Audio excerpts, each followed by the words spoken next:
PUP. Pamatasang utak lamang ang puhunan. Hindi ka magiging PUP yan kung hindi mo naranasan ang mga bagay na to.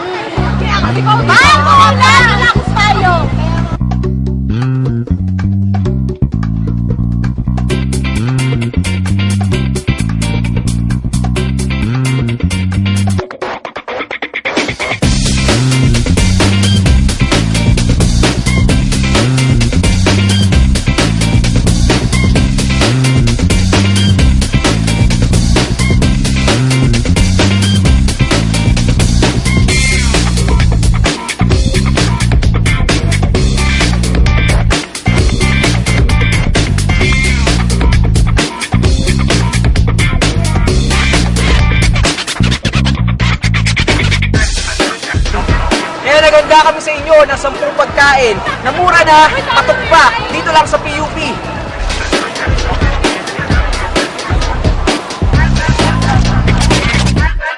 Pang-10 sa listahan. Mani. Murang-mura lang. May 10, may 5. Nandito daw sa PUP ang pinakamasarap na mani sa balat ng lupa. Basta ang paborito kong mani, yung hubad na hot pa. Eh ikaw?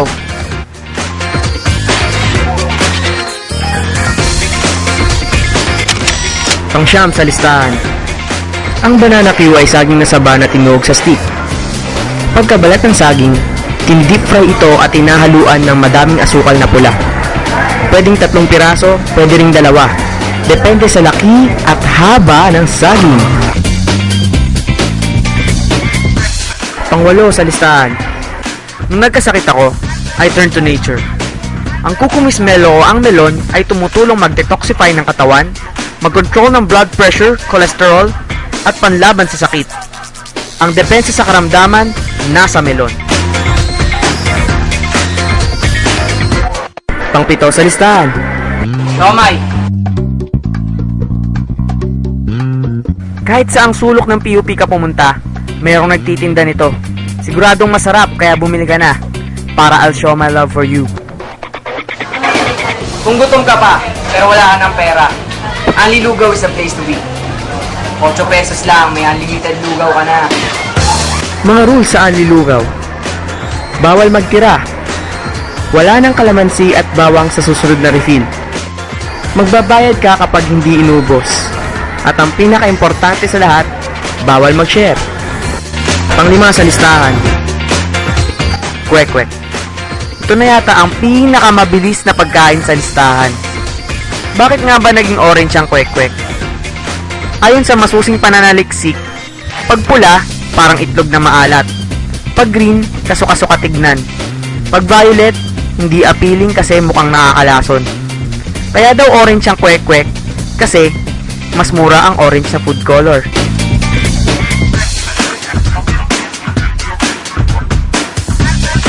Pang-4 sa listahan. Talagang 22 pesos, meron ka ng burger.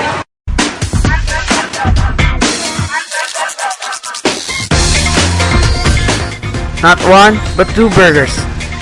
Burger patties made of 100% beef, created with the most oozing, amazing, and appetizing spices. You'll definitely enjoy this American fast food meal. Pero teka, sino nga ba si Angel? Pangatlo sa listahan. Ang sweet corn o ang mas kilala bilang matamis na mais ay isa sa nangungunang panghimagas sa Pilipinas. Paboritong kainin buo man o hiwa-hiwalay. Dagdagan mo lang ng mantikilya, cheese powder, at asin, may masarap na pampalipas gutom ka na. Pangalawa sa listahan.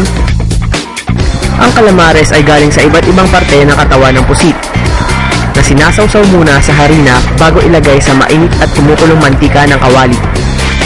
Bukod sa mga tambay, ito rin ay hilig kainin ng mga PUP-yan sa kadahilan ng ito ay mura na, masarap pa. Matatagpuan ng iba't ibang tindahan ng calamares malapit sa gate ng main campus ng PUP. Ang ating number 1 sa listahan, wala. Bakit? Dahil bawat PUP yan ay may sariling pagkain na number 1 sa kanyang listahan.